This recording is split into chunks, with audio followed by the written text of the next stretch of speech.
गणतन्त्र यस आन्दोलनमा गणतन्त्रमा पुग्छौं भन्ने कुरा यो बैलगाडा चढेर अमेरिका जान्छु जस्तै यो सम्भव छैन। यो कुरा बिल्कुल सही 100% सही जायज विश्लेषण, तर केही या त भ्रमको खेती गर्न चाहने दुष्टमतिका या मूर्ख।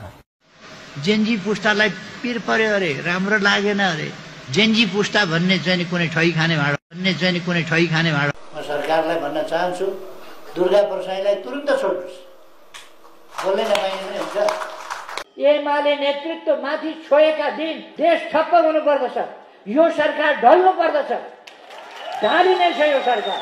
एमालेलाई छोयो कि संसारमा केही महँगो पर्थ्यो भने एमालेलाई छोड्नु महँगो पर्नेछ।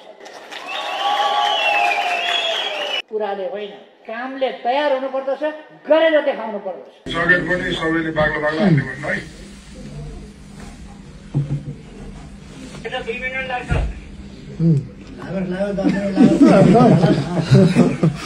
जति लाग्यो पनि सकेट चाहिँ हाल्नु सक्यो।